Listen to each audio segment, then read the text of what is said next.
Buenos días a todos. Luis decía, no sé cómo habéis venido, ¿no? Yo tampoco lo sé, no os conozco a todos y no tenemos relación en el día a día, pero es posible, como decía Luis, que hayas venido con algún problema, ¿no? Casi que es probable que hayas venido con algún problema, alguna carga, algo que te haga pues, estar pasando un mal momento, pasar por sufrimiento, por dolor, por angustia, por pena, ¿no? Sabemos que Dios no nos veta. Hemos cantado queja hoy. Solemos cantar, bueno, hemos cantado otras cosas, ¿no? Pero en la primera canción había alguna expresión de queja hacia el Señor y Dios no veta la queja. Es interesante, ¿no? Esto también, porque la Biblia está llena de quejas. En los Salmos, por ejemplo, ¿no? O en el libro del profeta Job, por ejemplo, es un libro de queja. El propio Jesús, de alguna manera, expresa su pesar, ¿no? su preocupación ante el Señor en Getsemaní. Dios no veta eso porque si no lo hubiese quitado de la Biblia, ¿no? No hubiese permitido que llegase hasta nosotros, hasta nuestros días, la queja del ser humano presentada a Él, ¿no? Y sabemos, además, hemos cantado, sanas todas nuestras enfermedades. Bueno, sabemos que Él puede sanar todas nuestras enfermedades, a veces no lo hace y tenemos que convivir también con ello, ¿no? Claro, una de las frases que más utilizamos todos, yo creo que todos alguna vez lo hemos utilizado, o por lo menos hemos escuchado ante estas situaciones que vivimos todos y que a personas que nos rodean pues les toca también vivir, es no te preocupes, todo va a ir bien, ¿no? ¿Quién no ha dicho esto alguna vez o quién no lo ha escuchado o quién no ha recibido esta frase alguna vez? No te preocupes, todo saldrá bien, seguro que va bien, ¿no? Estás pasando por una enfermedad, por un problema, por una situación familiar delicada, laboral, no te preocupes, todo saldrá bien. Bueno, es una expresión de deseo, ¿no? Yo creo que se entiende que es fruto de un deseo que expresamos, pero quizás es un deseo mal expresado, porque ¿quién somos nosotros?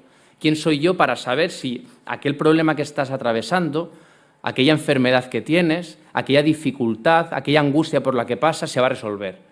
Bueno, pues yo no lo sé, ¿no? Yo no conozco el futuro y a veces viene de ese deseo, como decía, pero es un deseo quizás mal expresado, ¿no? Israel, en tiempos del profeta Isaías, y más concretamente Judá, que ya teníamos al reino dividido en dos, Israel al norte, Judá al sur, en tiempos de Isaías vivía en un profundo dolor, en un tiempo de profunda oscuridad, desesperación, y en su caso concreto, y no me malinterpretéis, porque no siempre es así, pero en el caso concreto de Israel era debido a su pecado, ¿no? Debido a sus problemas, a haberse apartado de Dios, a haberle dado la espalda. No siempre es así en nuestras vidas, por supuesto como os decía, ¿no? Pero su pecado, su desobediencia a Dios trajo y traería consecuencias. Y eso lo vemos si leemos Isaías capítulo 1, pues vemos el tipo de pueblo que vivió en tiempos de Isaías. Un pueblo, 3 adjetivos que encontramos en el capítulo 1, bueno, muchos más, ¿no? Pero dice Isaías que era un pueblo malvado, oh gente pecadora, pueblo cargado de maldad, generación de malignos hijos depravados. Vaya radiografía, ¿no? Un pueblo infiel. Fijaros con quién compara Isaías, bueno, realmente el Señor a través de Isaías, al pueblo de Judá, o de Israel en su generalidad, ¿no? ¿Cómo te has convertido en ramera? Qué fuerte, ¿no? Qué palabra. Un pueblo injusto, también, como vemos en el mismo capítulo 1 de Isaías, que aceptaban y amaban el soborno, que iban tras las recompensas, que no hacían justicia al huérfano, ni les llegaba a ellos la causa de la viuda. La maldad, la infidelidad, la injusticia estaba presente en todo el pueblo de Judá, de Israel en aquel momento, ¿no? Y eso se veía también reflejado en el rey o los reyes que gobernaban. A veces es un reflejo, decimos, no, es que tenemos unos políticos... Bueno, los políticos muchas veces son el reflejo de la sociedad, ¿no? Y al revés, la sociedad es reflejo de lo que son nuestros políticos. ¿Quién reinaba en tiempos de Isaías? Hubo varios reyes, pero en el momento preciso en el que se escribe el capítulo 9, en el que vamos a meditar hoy, reinaba Acaz. Acaz fue un rey que empezó a reinar con 20 años, reinó durante 16 años, y en Segunda de Reyes se nos dice, fijaros cómo era, que estaba a todo lo que estaban los pueblos extranjeros. Ofrecía incienso donde no tocaba e incluso, por ofrecer, ofreció a su hijo en sacrificio a Moloc, ¿no?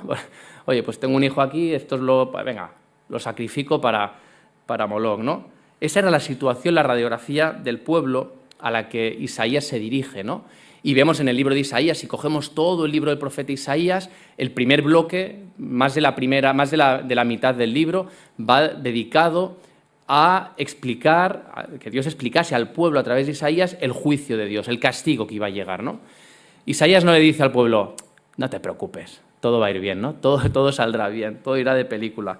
Para nada, ¿no? Si leemos un poco en Isaías 6, ¿no? Cuando Isaías es llamado al ministerio, lo que el Señor le dice que tiene que ir a decir a su pueblo, recordáis, ¿no? Que Isaías es llamado, no sabe ni a qué, heme aquí, envíame a mí. Dice, sí, pues envíame a mí, pues te voy a decir a qué te voy a enviar, ¿no? Y en Isaías capítulo 6, versículos del 9 al 13, fijaros el mensaje devastador del Señor, ¿no? Que tenía para su pueblo. Anda y di a este pueblo, oíd bien y no entendáis. Ved, por cierto, mas no comprendáis. Engruesa el corazón de este pueblo y agrava sus oídos y ciega sus ojos para que no vea con sus ojos, ni oiga con sus oídos, ni su corazón entienda, ni se convierta y haya para él sanidad. Y yo dije, Isaías, ¿hasta cuándo, Señor?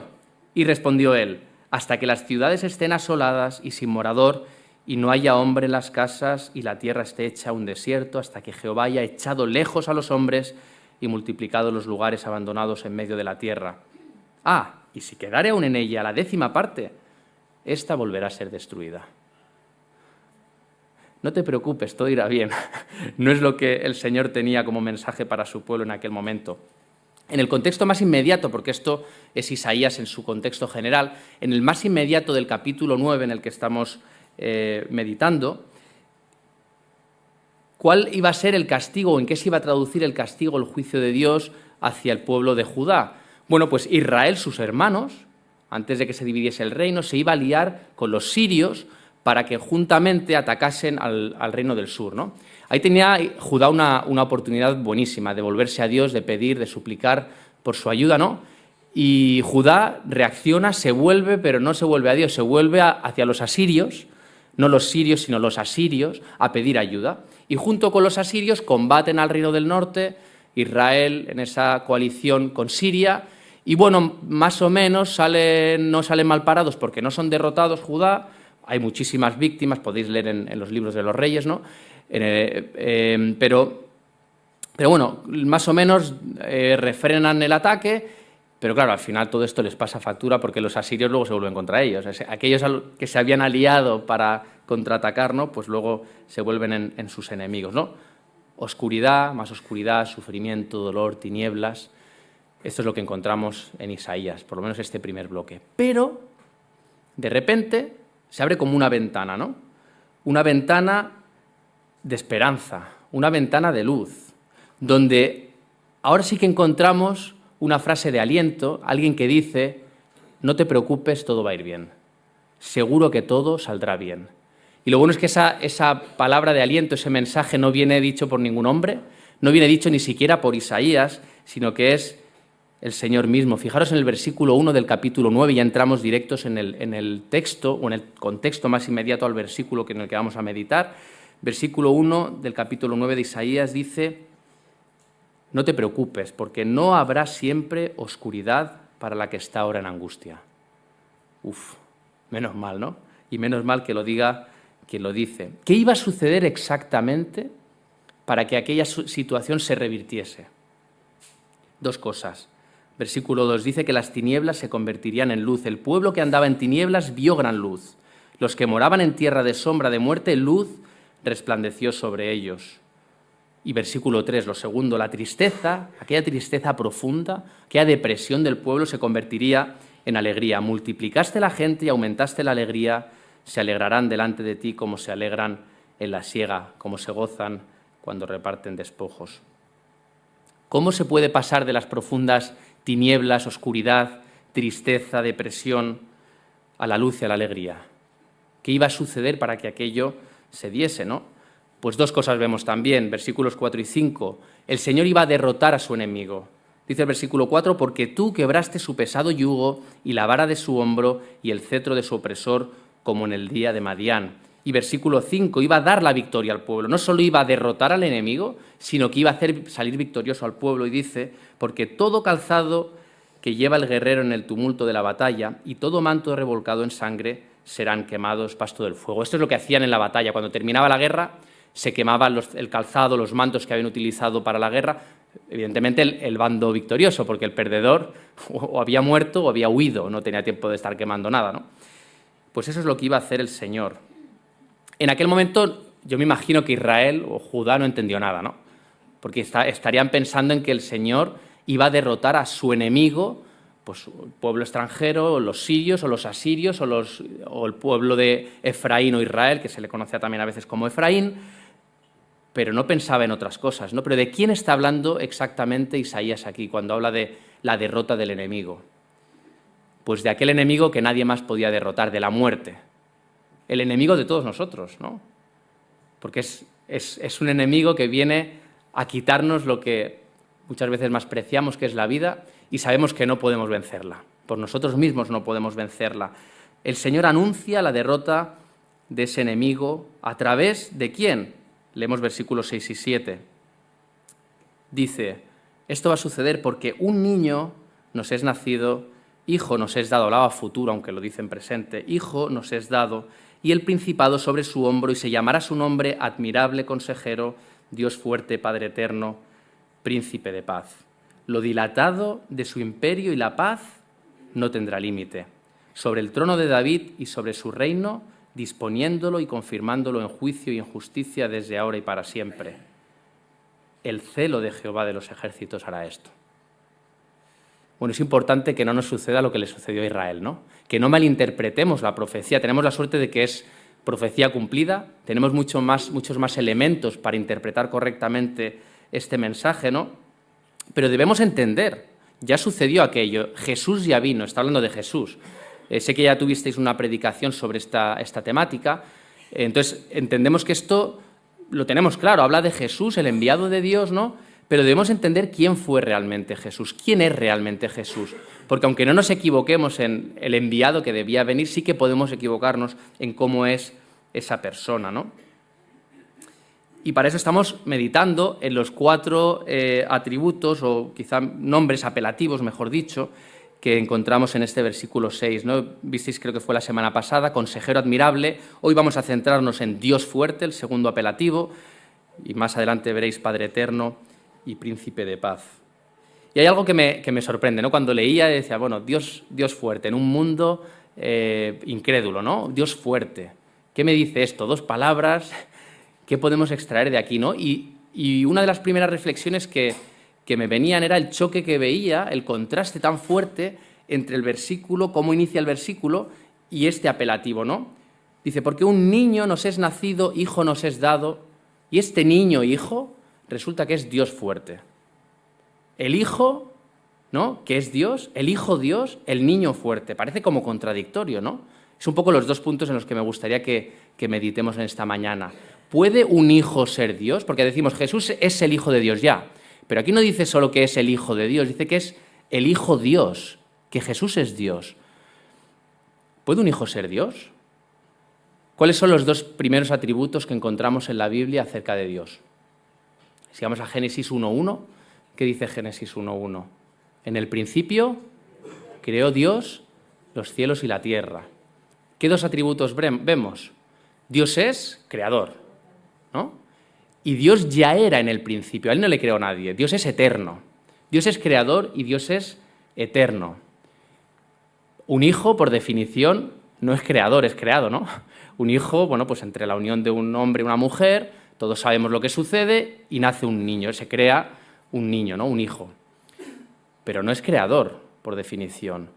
Un hijo no es eterno, ¿no? Por definición, un hijo llega un día en el que nace y todos sabemos que ese día nació o no sabemos a veces exactamente cuándo se engendró concretamente, pero no es eterno, ¿no? Entonces, ¿cómo puede ser que a Jesús, al Hijo, se le diga que es Dios si no posee aparentemente esas características, esos atributos, ¿no?, de Dios?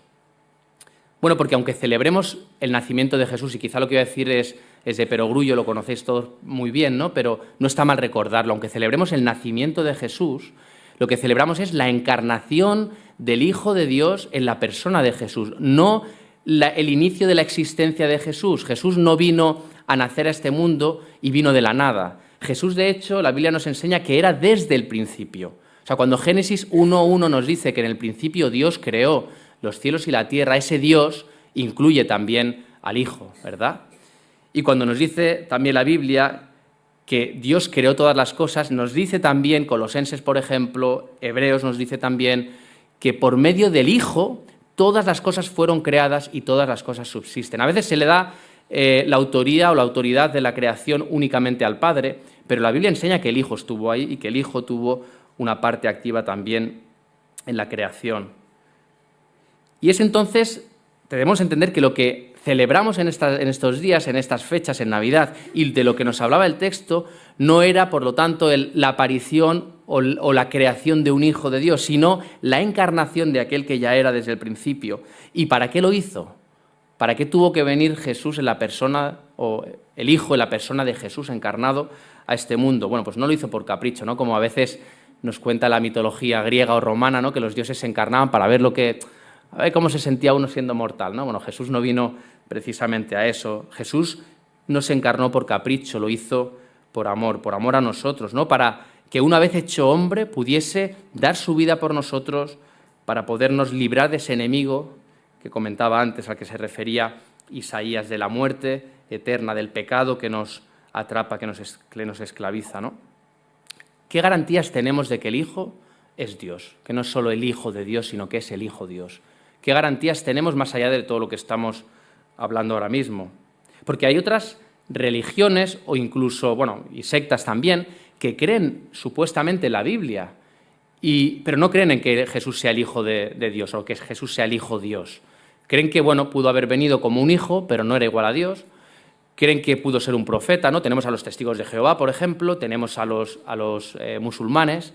No creen exactamente que Jesús sea Dios, ¿no? Entonces, ¿por qué podemos nosotros creerlo si ellos no lo creen? Y también piensan que la Biblia es palabra de Dios, algunos de ellos, o puede ser inspirada, ¿no? Bueno, tenemos sus nombres, los nombres que recibe Jesús en la Biblia, el Hijo. Por ejemplo, cuando él decía, claro, en nuestro contexto no se entiende tanto, pero Hijo de Dios no tienes por qué ser como Dios, pero en el contexto bíblico, Hijo de Dios, llamarse Hijo de Dios era hacerse igual a Dios. Y de hecho eso es lo que chocó tanto a los religiosos de la época de Jesús. Por eso dice que los judíos procuraban matarle, porque no solo quebrantaba el día de reposo, sino que también decía que Dios era su propio Padre, haciéndose igual a Dios. Jesús se hacía igual a Dios apropiándose de ese nombre, Juan 5:18. Tenemos los yo sois, ¿no?, de Jesús, los nombres que él mismo, o el nombre de Dios, ese nombre que no se puede pronunciar, impronunciable, que él mismo se apropió con esos distintos yo sois que tenemos en los evangelios. No solo tenemos sus nombres, tenemos sus atributos, ¿no? Hemos visto algunos. Jesús es creador, estaba desde el principio de la creación. Jesús es eterno, hemos visto. Jesús era omnisciente, y esto no sé si lo tenemos tan presente. De hecho, los evangelios nos dicen en Juan 2, versículo 24, que él no tenía necesidad de que nadie le dijese cómo eran los hombres y no se fiaba de las apariencias cuando decían, ostras, y le exaltaban, ¿no? Porque él sabía lo que había en el corazón de cada uno de los hombres. Él conocía perfectamente lo que había en su corazón. Jesús es omnipresente. Bueno, cuando estaba en cuerpo humano no podía estar en todos lados, ¿no? Pero Jesús promete algo a sus discípulos en esa gran comisión que les dice, id y predicad el evangelio, bautizándoles, ¿no?, en mi nombre, enseñándoles, y yo estaré con vosotros todos los días hasta el fin del mundo. ¿Con vosotros, con todos, a la vez, todos los días, hasta el final? ¿Quién puede hacer eso? Alguien que sea omnipresente. ¿Quién es omnipresente? Solo Dios. Y luego tenemos sus propias afirmaciones. Jesús dijo ser el dador de la vida, el juez de los hombres, quien determina el destino de los hombres, la puerta a la salvación. Él mismo se dijo ser igual a Dios, la resurrección y la vida, y así podríamos continuar y continuar. Todo esto nos enseña que Jesús no era simplemente un enviado de Dios, que Jesús no era simplemente el Hijo de Dios, sino que Jesús era el Hijo Dios. Y el segundo aspecto que os comentaba al principio, ¿no?, que también por contraste choca, el Hijo Dios, el niño fuerte. No sé esto de un niño fuerte, hay niños fuertes, pero esta semana estuvimos haciendo la mudanza y cuando pensábamos en buscar ayuda, ¿no?, y llamamos a algunos para que nos ayudasen a cargar muebles, pues no llamamos a ningún niño, ¿no?, porque cuando tienes que cargar peso, ¿no?, y cuando necesitas fuerza, pues llamas a adultos, ¿no? Un niño, por definición, es más bien dependiente en muchos aspectos. Tiene otras características, tiene otras habilidades, ¿no? Pero la fuerza, si la comparamos con otros seres humanos de otras edades, pues no es su fuerte, digamos, ¿no? Sin embargo, se dice que ese niño sería fuerte. La vida de Jesús es una muestra de poder. Según la versión se dice el Dios fuerte o Dios poderoso. La vida de Jesús es una muestra de poder desde su infancia, incluso antes, hasta su muerte, incluso después, y ahora lo vamos a ver. Por eso probablemente Jesús no vino, porque yo pensaba, ¿y por qué no vino con 30 años, no?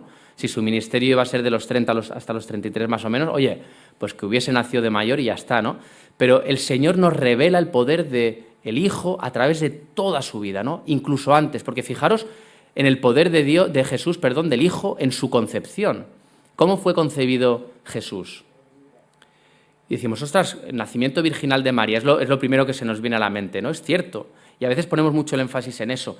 Es imposible si no hay una obra sobrenatural, poder de Dios, ¿no? En que alguien, una mujer en este caso, una adolescente como María, pueda quedar embarazada sin haber tenido relaciones sexuales y que de ahí nazca un niño, ¿no? Pero hay otra cosa todavía más fascinante, que igual no pensamos tanto en ello. ¿Cómo es posible que en una misma persona, en un mismo ser, Dios sea capaz de introducir, de integrar perfectamente y de diferenciar a la vez tan claramente también la naturaleza humana y divina?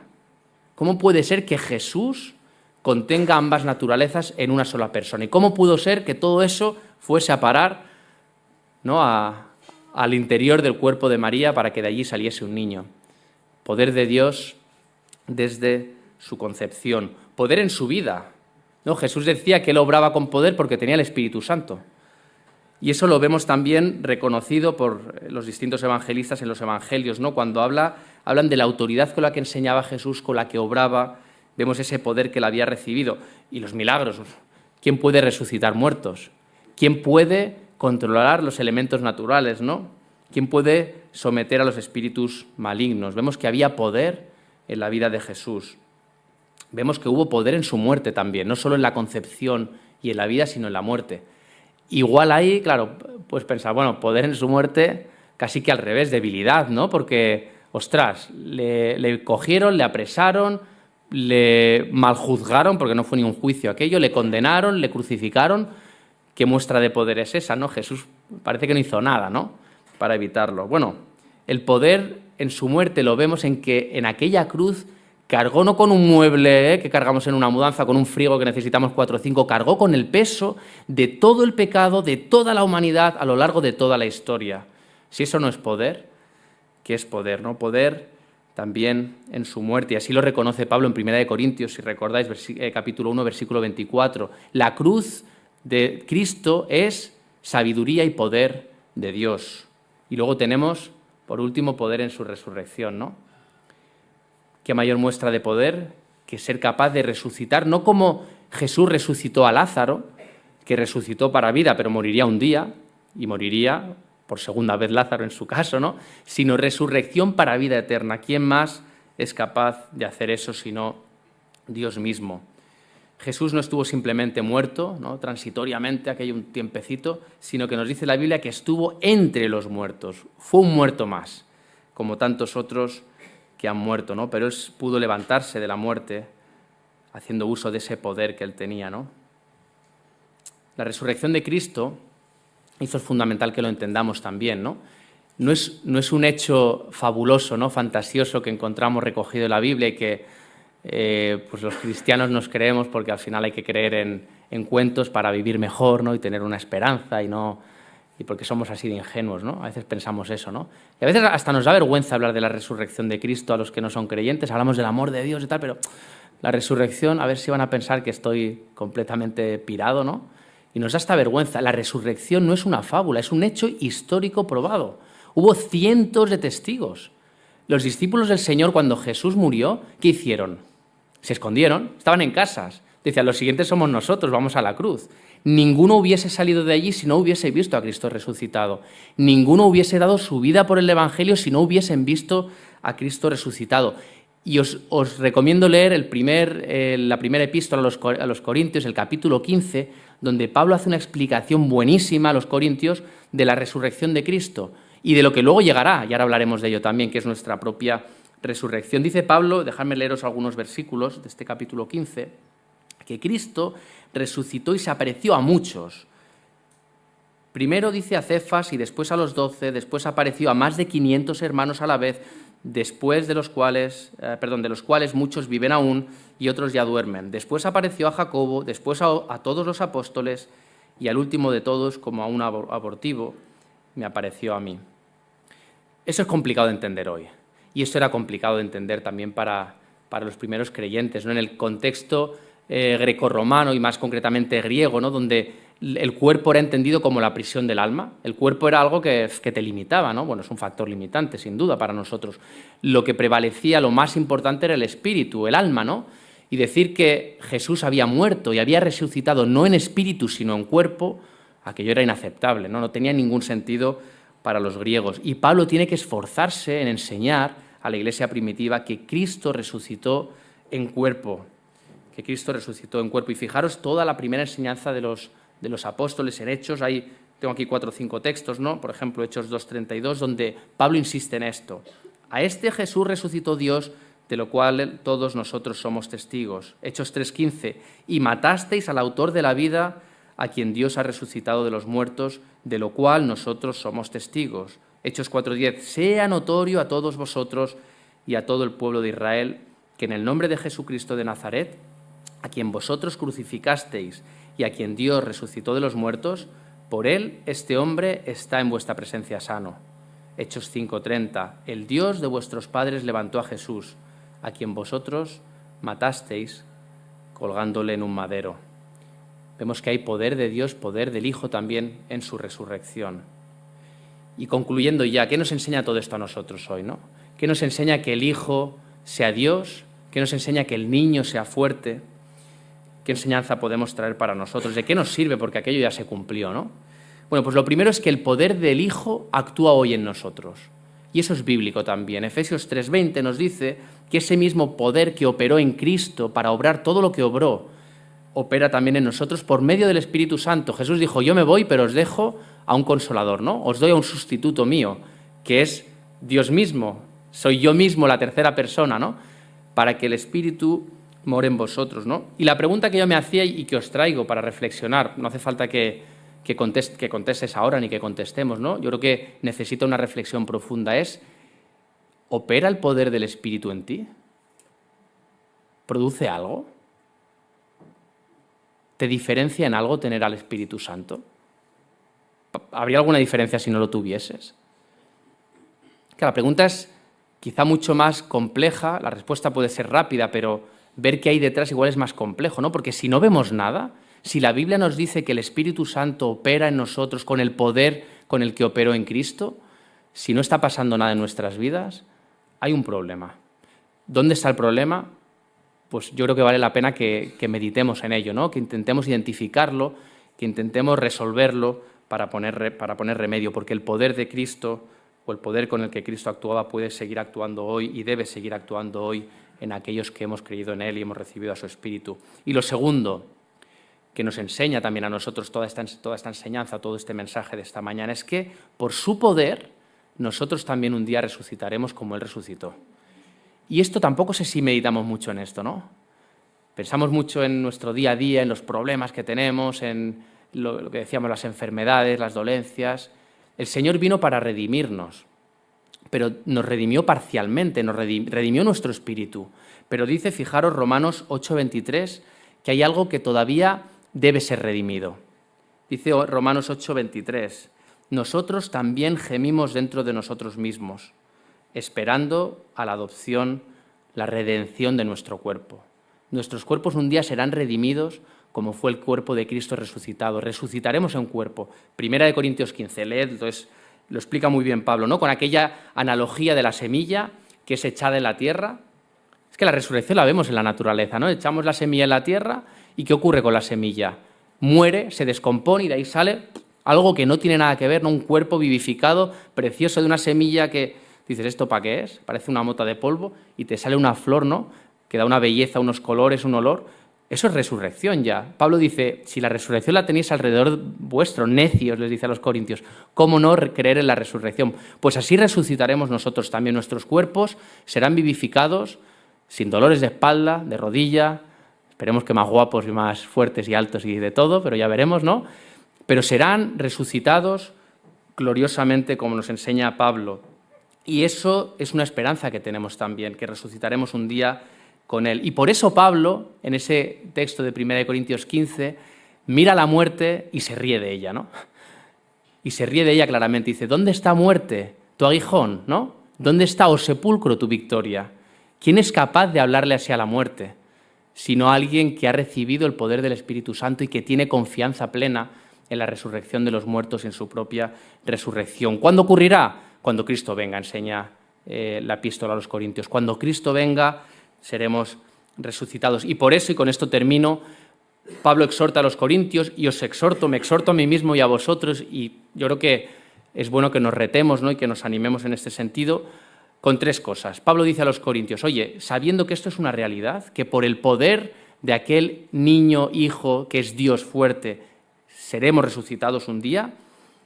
Hermanos míos, amados, dice 1 Corintios 15, estad firmes y constantes. Lo primero. Segundo, creciendo en la obra del Señor siempre. Y en tercer lugar, sabiendo que vuestro trabajo en el Señor no es en vano. Pues que en estas fiestas, en estas fechas que recordamos la venida de Jesús al mundo, podamos estar firmes y constantes ¿en qué? En la convicción, en la esperanza, en la certeza, en la fe que tenemos de que un día Cristo volverá y seremos resucitados con Él. Firmes, sin movernos, estáticos, ¿no?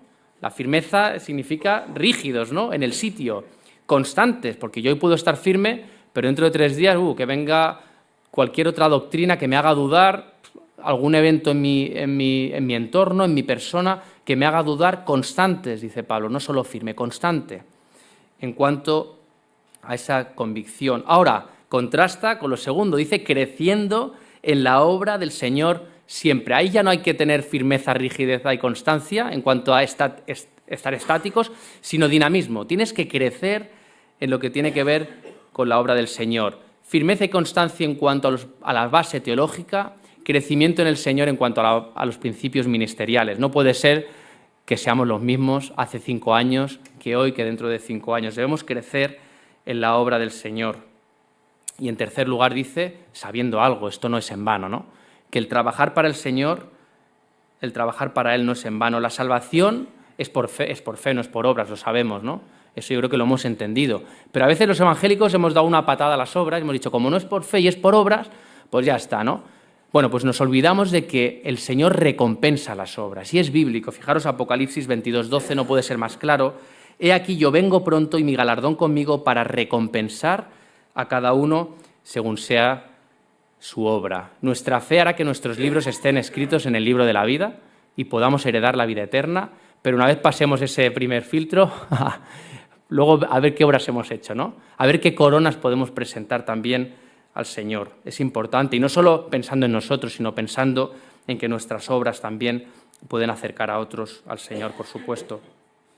Así que ante la espera del regreso de Cristo, regreso inminente, Él ya vino, profecía ya cumplida, la que encontramos en Isaías, pero profecías por cumplir. Él debe venir todavía. Ante los problemas de esta vida, pues por supuesto podemos seguir deseándonos y esperando que todo nos vaya bien, diciendo, oye, espero que tu problema se resuelva. Claro que podemos, ¿no? Humanamente es comprensible, pero ¿por qué no seguir deseándonos y deseando que Cristo venga ya? Que Cristo vuelva pronto, ¿verdad? Que Cristo vuelva a buscarnos y que hagamos nuestras esas palabras que Juan dijo justo antes de terminar la Biblia, ¿no? Y que me gustaría leer para terminar. Y el Espíritu y la esposa dicen, ven. Y el que oye diga, ven. Y el que tiene sed, venga. Y el que quiera, tome del agua de la vida gratuitamente. El que da testimonio de estas cosas dice, ciertamente, vengo en breve. Amén, sí. Ven, Señor Jesús. Vamos a orar. Gracias, Padre, porque tus promesas se cumplen, Señor, se cumplieron en la persona de Jesús, Señor, porque sabemos que somos redimidos por ti, por tu obra en la cruz, Señor, y esperamos también la redención de nuestros cuerpos un día. Queremos verte cara a cara, Señor. Queremos celebrar estas Navidades recordando tu nacimiento, pero recordando también que tú regresarás a por nosotros, Señor. Y, bueno, es una garantía que tú nos das. Gracias por ser ese Dios fuerte, ese Hijo que tú entregaste por nosotros, Señor, nos recuerda ese amor que tienes por nosotros, Señor. Y ayúdanos también a saber servirte para que otros te conozcan, Señor, a saber permanecer firmes en esa esperanza que tenemos, Señor, y a esperar diligentemente, sabiendo que cualquier día tú regresarás a buscarnos, Señor. Y mientras no lo hagas, pues aquí estamos para glorificarte, Señor, para honrarte y para adorar tu nombre. Amén.